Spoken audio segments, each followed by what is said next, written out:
Many people think Luffy is far away in terms of power from Zoro, but I strongly disagree. Luffy has gotten his peak power up already. Zoro has not.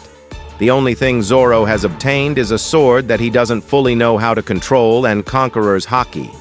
Zoro is nowhere near his peak. When Zoro gets his next power up, he'll only be a skip and a hop away from Luffy in terms of power. Now, I don't think he'll be stronger than Luffy, because Toon Force is one heck of a power. But Zoro wields one confirmed cursed blade, and another blade that is highly expected to be cursed, or at least have a devil fruit instilled within it. Lastly, he just unlocked Conquerors. Luffy, with 2 years of Conqueror's training, couldn't do anything to Kaido. Zoro, who didn't even know how to use Conquerors, was damaging Kaido with his base sword alone. Zoro and Luffy are a lot closer than you guys think. In this video, I want to break down how Zoro will unlock his next power-up and what I think that power-up might be. Now let's get this video started. I think it's pretty obvious that Zoro's next power-up will be associated with Enma. Enma is a peculiar sword. A sword that drains haki of its own free will from its wielder, but why would a sword need haki? We have never seen any other sword in the series drain someone's haki. My theory to this is that Enma is well alive.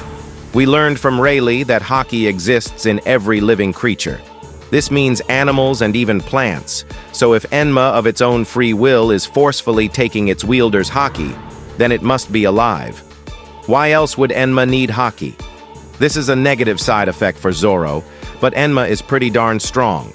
Like I said earlier, a Zoro with no Conqueror's haki training was able to damage Yonko Kaido like it was nothing. If Zoro fully masters the power of this blade, he's gonna basically be Yonko level as a first commander. Some of you may wonder, but how will Zoro master the full potential of Enma? Well, let me explain.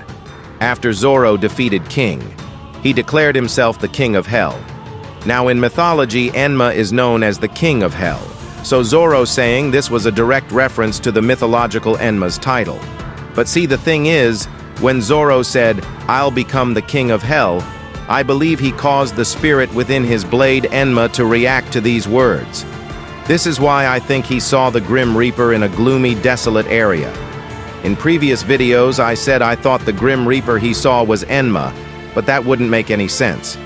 I think the Grim Reaper Zoro saw was actually the real Grim Reaper. In Western folklore, the Grim Reaper's role is to collect souls when people die and guide them to the afterlife. What I'm about to say may sound crazy, but I think the Grim Reaper that Zoro saw took his soul. I know it sounds stupid, but please hear me out. This is where the video gets interesting. If Zoro wants to be the King of Hell, which is the person who judges souls, then he must first have his soul judged spiritually. Zoro's journey to mastering Enma will be very similar to Dante's Inferno. During Dante's Inferno, he was guided by Virgil through hell. In Dante's Inferno, hell is divided into 9 circles, each punishing different types of sinners based on the severity of their sins. The first circle is Limbo, which houses virtuous non-Christians and unbaptized souls who are not tormented but are eternally separated from God. I believe the first circle is where Zoro was located when he saw the Grim Reaper. This place houses non-believers of God. Zoro, during the Skypiea arc, said that he didn't believe in God, and that he'd make God bow before him. Limbo looks extremely similar to the mysterious place Zoro was at. The second circle punishes the lustful, who are swept by violent winds for being controlled by passion. In the third circle, the gluttonous suffer under a cold, filthy rain for their overindulgence. The fourth circle punishes the greedy, who are forced to push heavy weights in endless conflict. The fifth circle torments the wrathful, who fight on the surface of the river Styx, while the sullen drown beneath it. In the sixth circle, heretics are trapped in flaming tombs. The seventh circle, divided into 3 rings, punishes violence against others, thyself, and God. The 8th circle, known as Malabolge, punishes fraudsters, with 10 ditches for different types of deceit, including flatterers, sorcerers, and hypocrites. Finally, the 9th circle is for traitors, who are frozen in a lake of ice. The worst offenders, such as Judas, Brutus, and Cassius, are chewed by Satan, who sits trapped in the frozen center of hell, symbolizing the ultimate treachery against God. Dante's journey through hell is a necessary confrontation with the reality of sin and its consequences. Each circle of hell demonstrates a specific sin and its corresponding punishment. During this journey, Dante starts to feel bad for some of the sinners going through these eternal punishments. But Virgil reassures Dante that they've brought this eternal punishment upon themselves. Virgil tells Dante divine justice is being served. Throughout the poem, Dante starts to realize that sins have consequences. I know this is a lot, but this also relates to Zoro. I believe pretty soon in the upcoming arcs, Zoro will go through immense training to fully tame and master Enma. He will go through a Dante's Inferno-like trial of 9 circles until he reaches the 9th circle. The 9th circle will be where Enma resides. I believe Zoro will have to spiritually defeat Enma in this realm to full master the blade's power. Currently, Enma is the king of hell in this realm. We know Zoro doesn't like playing by the rules, so I believe Zoro will make it to the bottom of the underworld.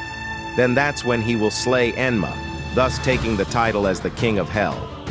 Remember earlier in the video where I mentioned I believe the Grim Reaper took Zoro's soul? I highly speculate if Zoro doesn't win his battle against Enma, then his soul will be lost forever within this realm. But I'm highly positive that Zoro will come out victorious in this battle. Now I want to discuss what kind of power-up Zoro might receive from fully mastering Enma. The first thing that comes to my mind is Zoro's 9-sword style.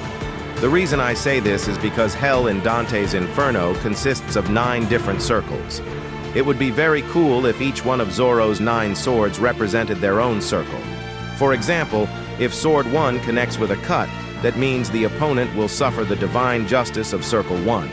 If someone gets cut with Sword 9, then they will face the wrath of the King of Hell, which at the time will be Zoro. It'd be cool if Zoro had his own demonic King of Hell form. Based on my theory in this video, do you think this could happen or absolutely not? Also, does Zoro have a chance at rivaling Luffy in the future with a fully mastered Enma? Let me know in the comments. Until next time.